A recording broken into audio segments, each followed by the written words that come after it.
Hello everyone. Today we're going to be talking about one of the most standard tuba orchestral excerpts that goes around on many audition circuits. That's Hector Berlioz Hungarian March.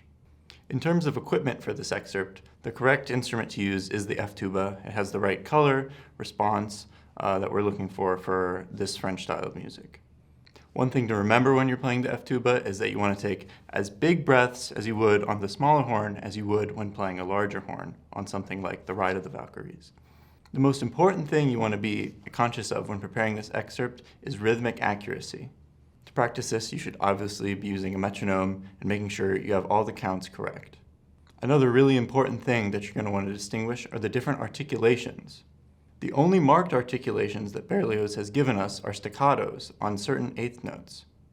And you want to make it so someone without the music will be able to hear each staccato note. You can emphasize these notes by making the notes around it longer, especially the quarter notes. And one last thing you should keep in mind is to emphasize the start of each phrase. Now let's talk about breathing.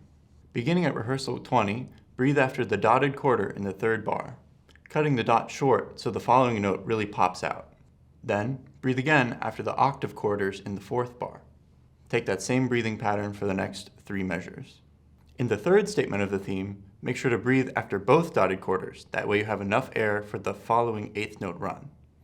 There's 2 ways to approach this next section in terms of breathing. Most people breathe after the half notes in measures 106 and 108.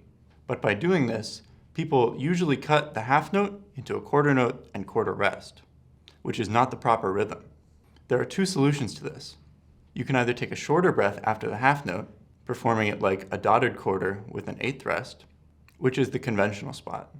Or you can take an unconventional approach and breathe after the first quarter note in measures 106 and 108, blowing through the half note to the next measure.